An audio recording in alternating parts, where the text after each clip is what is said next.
ತಂಗಾಳಿ ಬೀಸಿದಾಗ ಹೂವಾಯಿತು ಈ ಮನ. ಸಂಚಿಕೆ 66. ಅಜ್ಜಿ, ನನ್ನ ಮಗಳು ನಿಮ್ಮ ಕಣ್ಮುಂದೆ ಇದ್ದಾಳೆ ತಾನೆ?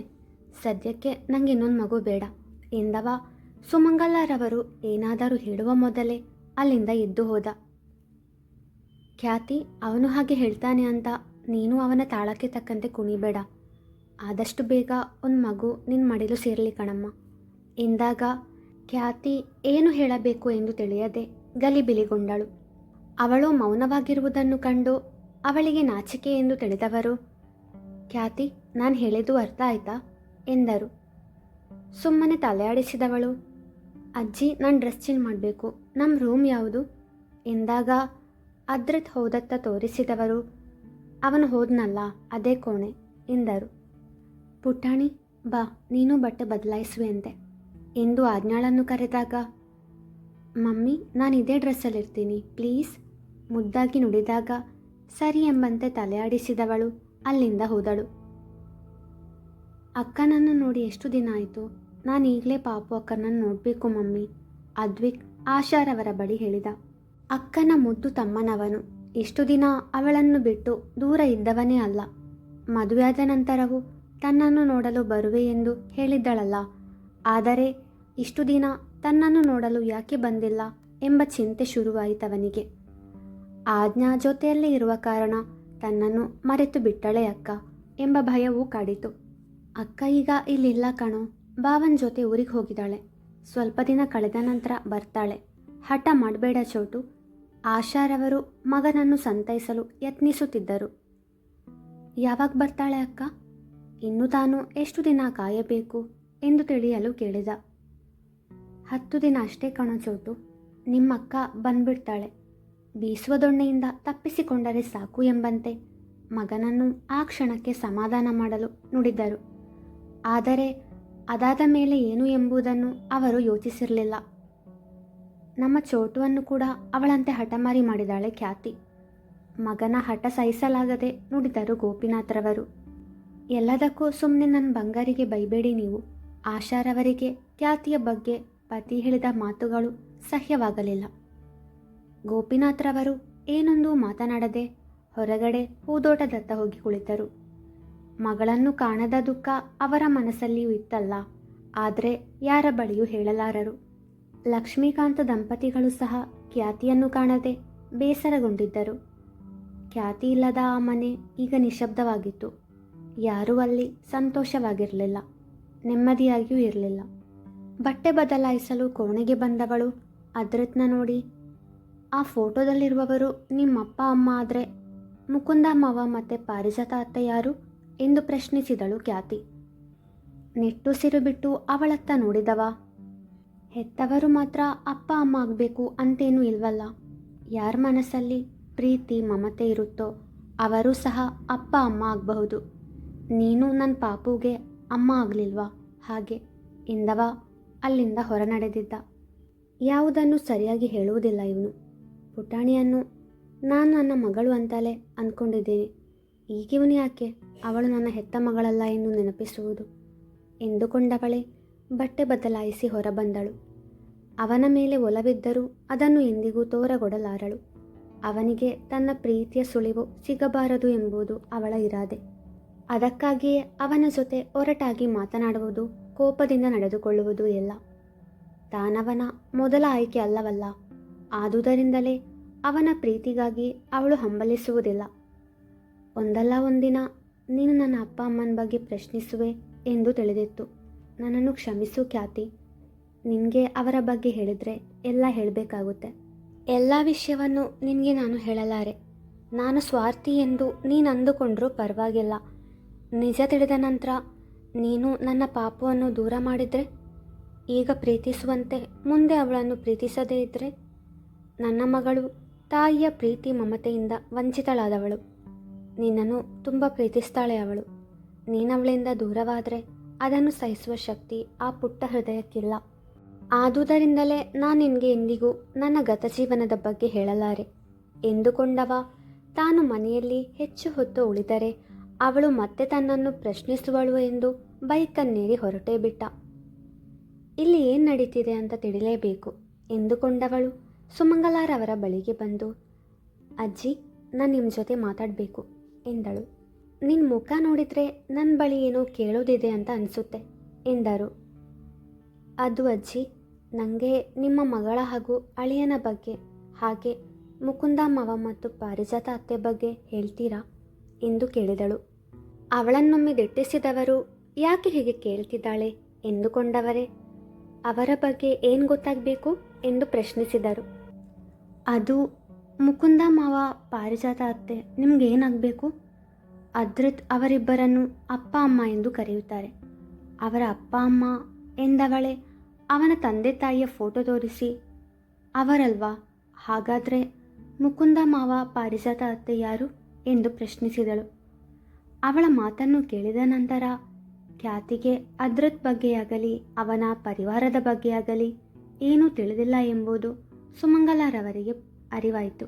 ಅದಲ್ಲದೆ ಖ್ಯಾತಿ ಹಾಗೂ ಅದ್ರತ್ ಮದುವೆ ಸಮಯದಲ್ಲಿ ಅವರು ಅಲ್ಲಿರಲಿಲ್ವಲ್ಲ. ಆದುದರಿಂದಲೇ ಮೊದಲು ನಾನೊಂದು ಪ್ರಶ್ನೆ ಕೇಳ್ತೀನಿ, ಅದಕ್ಕೆ ಉತ್ತರ ಹೇಳು ನೀನು ಎಂದರು ಸುಮಂಗಲಾರವರು. ಅವರ ಮಾತಿಗೆ ತಲೆ ಆಡಿಸಿದವಳೆ, ಕೇಳಿ ಅಜ್ಜಿ ಎಂದಳು.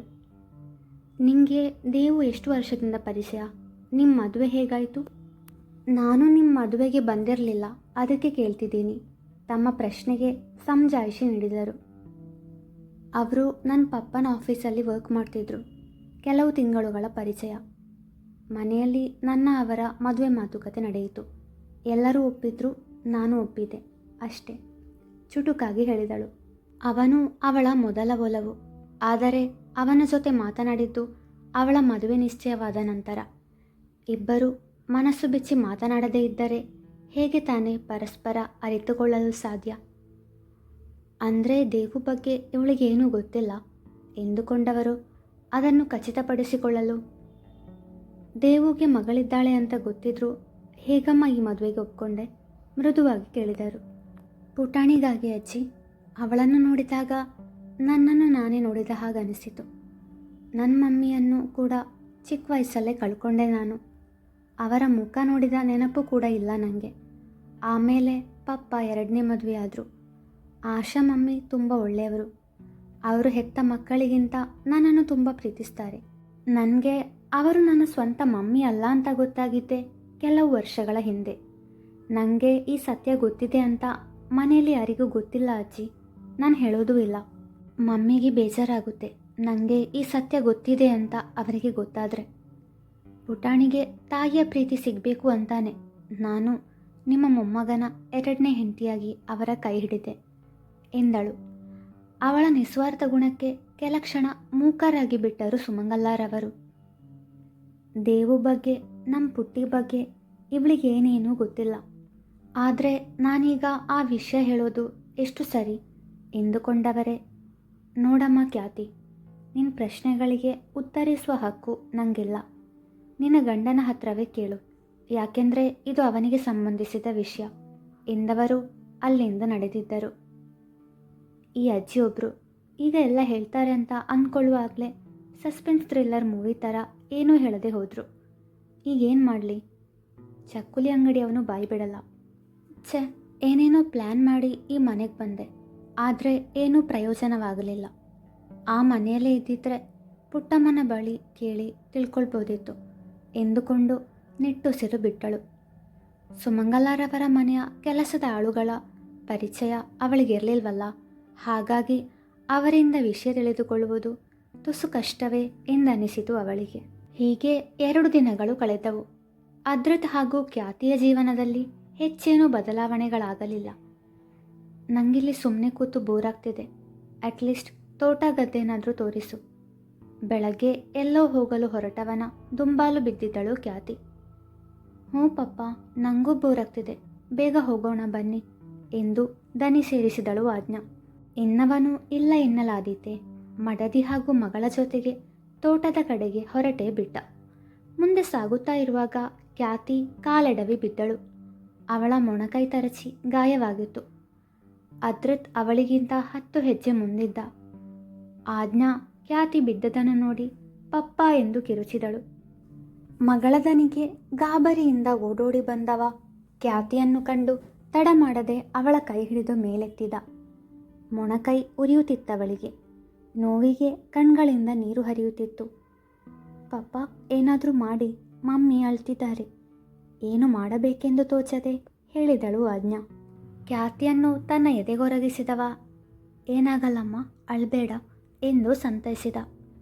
ಮೊಣಕೈ ಉರಿಯುತ್ತಿದ್ದರೂ ಅವನ ಸನಿಹ ಅವಳಿಗೆ ತುಸು ನೆಮ್ಮದಿ ನೀಡಿತು. ಕ್ಷಣಕಾಲ ಎಲ್ಲ ಮರೆತು ಕಣ್ಮುಚ್ಚಿದಳು.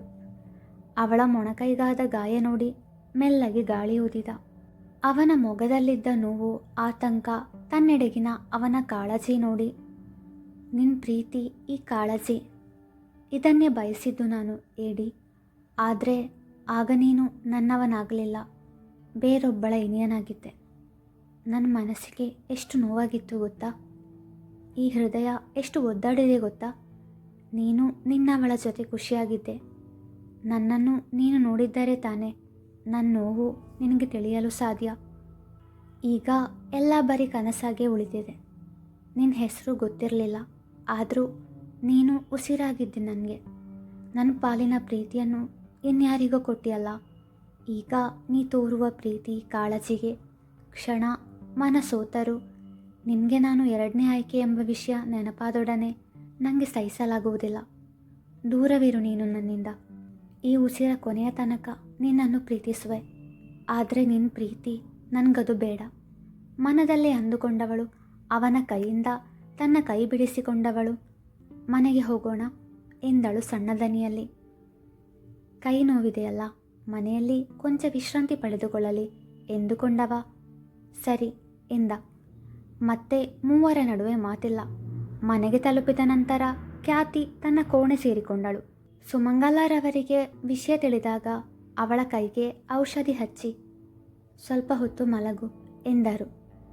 ಅವಳಿಗೆ ವಿಶ್ರಾಂತಿ ಅಗತ್ಯ ಎಂದರಿತ ಆಜ್ಞಾ, ಮಮ್ಮಿ ರೆಸ್ಟ್ ಮಾಡಿ ಎಂದು ಅವಳ ಹಣೆಗೆ ಮುತ್ತಿಟ್ಟವಳೆ ಅಲ್ಲಿಂದ ಹೊರಗಡೆ ಓಡಿದಳು. ಮುಂದುವರಿಯುವುದು.